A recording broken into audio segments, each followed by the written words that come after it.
आज हम सोमनाथ मंदिर के इतिहास की परतों को खोल रहे हैं। एकदम ये सिर्फ एक मंदिर की कहानी नहीं है। बिल्कुल। ये तो मतलब पौराणिक कथाओं से लेकर आधुनिक भारत तक फैली एक पूरी गाथा है। भक्ति, विनाश और फिर से उठ खड़े होने का जज्बा। हाँ, और हमारे पास जो स्रोत है वो इसी उतार चढ़ाव को बयान करते हैं। तो हमारा मकसद सिर्फ तथ्य जानना नहीं, बल्कि ये समझना है कि आखिर सोमनाथ में ऐसी क्या बात है कि ये सदियों के थपेड़े सहकर भी आज खड़ा है। इसकी कहानी तो इसके नाम से ही शुरू होती है, सोमनाथ यानी चंद्रमा का स्वामी। जी हाँ, कहते हैं चंद्रदेव को अपने सफुर प्रजापति दक्ष से श्राप मिला था। उनकी चमक फीकी पड़ गई थी और तब उन्होंने इसी स्थान पर, जिसे प्रभास पाटन कहते हैं, भगवान शिव की बहुत कठिन तपस्या की। और शिवजी प्रसन्न हुए, चंद्रमा को श्राप से मुक्ति मिली। इसी घटना ने भगवान शिव की पूजा को स्थापित किया। और यहीं से भारत के 12 सबसे पवित्र ज्योतिर्लिंगों में से एक सोमनाथ ज्योतिर्लिंग की स्थापना हुई। ये जला शुरुआत से ही बेहद महत्वपूर्ण मानी गई। पुराणों में तो यहाँ तक कहते हैं कि पहला मंदिर खुद चंद्रदेव ने सोने का बनवाया था। हाँ, और फिर रावण ने चांदी का और भगवान कृष्ण ने चंदन की लकड़ी का। ये कथाएं भले ही ऐतिहासिक न हो, पर इस स्थान की प्राचीन महिमा को जरूर दर्शाती हैं, है ना? बिल्कुल। ऐतिहासिक रूप से देखें तो गुजरात के चालुक्य राजा भीमदेव प्रथम ने लगभग 1024 ईस्वी में हाँ, पत्थर से एक मंदिर बनवाया था। वो बहुत भव्य और समृद्ध था, ऐसा स्रोत बताते हैं। लेकिन यहीं से फिर मुश्किलों का दौर भी शुरू हुआ। हाँ, दुखद रूप से इस मंदिर पर बार बार हमले हुए। पहला बड़ा हमला तो 725 ईस्वी में सिंध के अरब गवर्नर अल जुनाइद का बताया जाता है। और सबसे ज्यादा जिसका जिक्र होता है वो है 1025 ईस्वी में महमूद गजनवी का आक्रमण। हाँ, वो तो मतलब बहुत विनाशकारी था। वो करीब 5000 घुड़सवारों के साथ आया था। और उसने मुख्य शिवलिंग को खंडित किया और कहते हैं कि मंदिर की अपार संपत्ति, करीब 20 मिलियन दीनार का सोना चांदी, लूटकर गजनी ले गया। बहुत बड़ी लूट थी वो। लेकिन कहानी यही खत्म नहीं हुई। इसके बाद भी हमले होते रहे। जी, 1299 में अलाउद्दीन खिलजी का सेनापति, फिर 1395 में जफर खान, 1491 में महमूद बेगड़ा, और आखिरकार 1706 में औरंगजेब ने। उसने तो जैसे इसे स्थायी रूप से मिटाने की कोशिश की। बिल्कुल।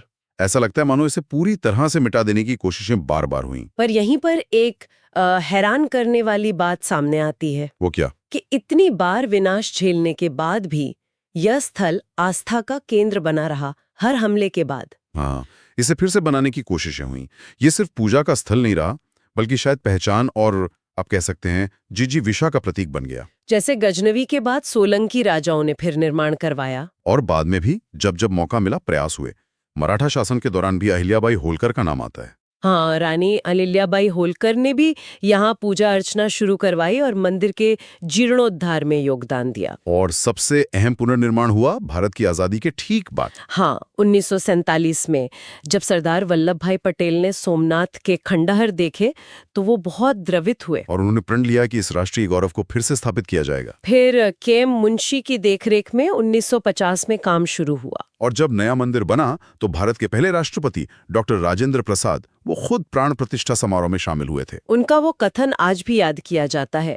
उन्होंने कहा था, हाँ, कि सोमनाथ का यह मंदिर विनाश पर निर्माण की विजय का प्रतीक है। बहुत गहरी बात थी ये। बिल्कुल। ये सिर्फ एक वाक्य नहीं, बल्कि सदियों के इतिहास का सार था कि आस्था को तलवार से दबाया नहीं जा सकता। सही कहा। आज जो हम मंदिर देखते हैं वो 1951 के बाद बना है, लाल बलुआ पत्थर से, मारू गुर्जर शैली में। हाँ, चालुक्य शैली भी कहते हैं। शिखर करीब 72 फीट ऊंचा है। भव्य तो है ही। स्थापत्य की सुंदरता तो है ही, लेकिन इसका जो प्रतीकात्मक महत्व है वो शायद उससे भी ज्यादा है। और एक और दिलचस्प बात, मंदिर परिसर में एक बाण स्तंभ है। अच्छा। एरो पिलर जिसे कहते हैं। हाँ, उस पर एक शिलालेख है संस्कृत में। उसमें लिखा है कि इस बिंदु से लेकर दक्षिण ध्रुव तक समुद्र में सीधी रेखा में कोई जमीन नहीं है। अरे वाह, ये तो कमाल की जानकारी है। मतलब uninterrupted sea route to the south pole. हाँ, और एक प्रकाश स्तंभ भी इसी तरफ इशारा करता है। ये छोटी छोटी बातें भी सोमनाथ की कहानी को और रोचक बनाती हैं। कुल मिलाकर देखें तो सोमनाथ सिर्फ एक तीर्थ स्थान नहीं है। नहीं, बिल्कुल नहीं। ये भारतीय संस्कृति के लचीलेपन, उसकी सहनशीलता और पुनर्जीवित होने की क्षमता का एक जीता जागता प्रमाण है। तो हमने सोमनाथ की पौराणिक जड़ों से लेकर उसके वैभव, विनाश के उन दर्दनाक दौरों और हर बार राख से उठ खड़े होने की इस असाधारण कहानी को समझा। ये हमें सिखाता है कि भौतिक ढांचों को तो शायद तोड़ा जा सकता है, लेकिन जो विश्वास और पहचान उनसे जुड़ी होती है, उसे मिटाना कहीं ज्यादा मुश्किल है। सोमनाथ का बार बार पुनर्निर्माण इसी गहरे सांस्कृतिक जुड़ाव का नतीजा है ना। बिल्कुल। ये सब हमें सोचने पर मजबूर करता है कि क्या किसी विचार, किसी आस्था की शक्ति वो समय और विनाश से भी ज्यादा टिकाऊ हो सकती है।